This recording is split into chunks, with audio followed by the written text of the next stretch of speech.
One of the biggest sources of contention for the Bahraini democracy activists, and really come up at every protest, is the composition of the police and the riot police, which they call mercenaries. They're almost entirely Pakistani, Jordanian, or Syrian, and they are recruited by the regime. They're Sunni. They're recruited by the regime to come in and are granted citizenship to alter the demographic balance of Bahrain. And this is something that's been really upsetting to the activists on the ground. And they've complained about discrimination.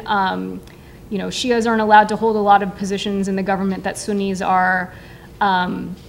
And one of the calls that the February 14th youth had from the very beginning was to stop with these discriminatory naturalization policies.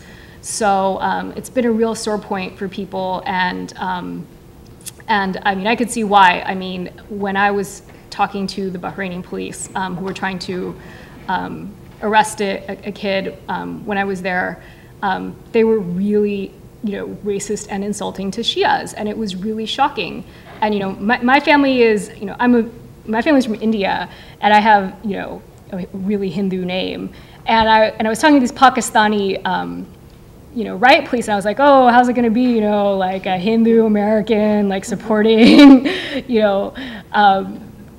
democracy protesters? And they were like, oh, they were so nice to me. They were like, at first, they were like, you're lucky. When at first they just thought I'd sort of wandered by and made a mistake. And so they're like, you're lucky you're Indian. If you weren't Indian, we would arrest you. And they were so, and then they just were really insulting to Shias. And this has been a real complaint for people that the riot police come.